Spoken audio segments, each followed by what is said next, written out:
April 5th, 2025, the streets exploded. From New York to LA, America had a message: hands off. But what triggered one of the biggest protest waves in years? The hands-off movement didn't come from nowhere. It was sparked by a wave of policy changes under Trump's return to office, changes that many saw as a direct hit to working families. We're talking about proposed health care cuts, tightened immigration enforcement, and talk of Social Security restructuring. What's happening with my healthcare? If I'm in a research-related or healthcare field, will I have a job? And I brought you on to answer all of these questions because the past a little bit over 2 weeks since Donald Trump was inaugurated, since he started his second term, he's really taken a focus on the healthcare industry. And I would love to read some headlines of yours since he was inaugurated, and then we can dive in because they're really all over the map here. Here's one. The impact of Trump's withdrawal from the World Health Organization and his other healthcare orders. And to your point about flooding the zone and missing things, Brittany, there is a trade war that is happening, and that's with China. We did implement tariffs against China at 10%, which they've retaliated against. One of the ways that China has retaliated against Donald Trump's tariffs is the withholding of export of materials, minerals, rare earth metals that we use in everyday electronics. So the prices of those is about to go up. We get a lot of the generic medicines, the ones that you get for $4 at Walmart. The prices of those are going to go up. It might be $5, it might be $6. You're going to see again, and a lot of the drug ingredients that we use, even for the drugs that we manufacture in this country, 70% of those come from China, which means those are suddenly 10% more expensive. And that's going to make your drugs more expensive.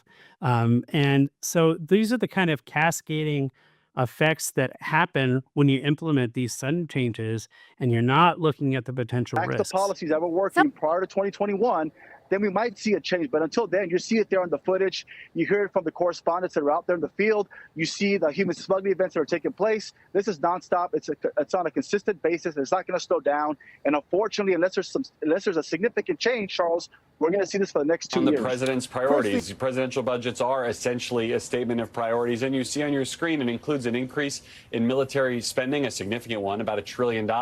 Also boosts border security, the issue that this president cares about most, and broad cuts across the board to discretionary spending. That's basically everything else that isn't Medicare, Medicaid, or Social Security. We know that Medicaid is in the crosshairs of House Republicans who are working on their reconciliation bill. But Morgan, one of the first lightning rods?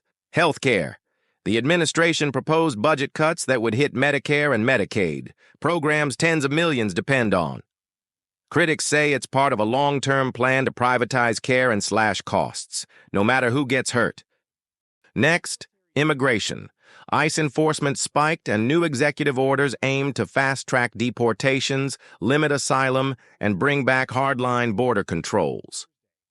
Supporters say it's about order. Protesters say it's about fear. Trump's decision to use military aircraft is new, part of a strategy that will also see thousands of troops deployed to the border. In Juarez, Mexico, dozens of Mexican migrants were also returned from the U.S. Everyone is getting caught. I don't recommend to cross, says this man. Casey, thank you. Breaking right now, a crowd gathering this morning in downtown LA. You're taking a live look at a protest over the recent surge in ICE raids and deportations. Last Monday, And then came the whispers. Leaked documents suggested a push to raise the retirement age and possibly cut benefits to preserve the system.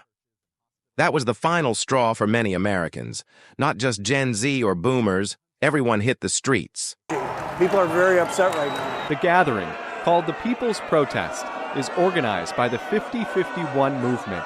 50 states, 50 protests, one movement. The protest in Chicago is part of a national movement. And this is nationwide. Calling on the government. Hands off Medicaid and Medicare. It belongs to our seniors. Social Security is not a Ponzi scheme. It is a part of the American dream. It belongs to our seniors. Organized by the 50-51, they got the name by 50 states, 50 protests, and one movement. The movement is backed by over 150 groups. The April 5th protest wasn't just big, It was historic. Rallies happened in all 50 states. Streets shut down. Voices rose. Hands off wasn't just a chant. It was a warning. We have been covering May Day protests across the country, demonstrations against Trump administration policies, including on immigration. They are playing out across the United States. CNN's Danny Now, thousands of people in cities across the country are taking to the streets protesting the Trump administration. Fox 35's Stephanie Buffmonti is live at one of those protests happening right now in 𝐶𝐭. Stephanie, I see right there. Lots of people around you. Yeah, you can, lots of people. There are hundreds of people out here in 𝐶𝐭 right now. Just to show you what it looks like, sorry, it's a little windy. You can see there are people on the corner here. Then if you look this way, there are plenty of people across the street that way. Mainstream coverage? Mixed. Some outlets praised the peaceful turnout. Others called it a political stunt, more woke noise. But for millions who marched, this was bigger than parties.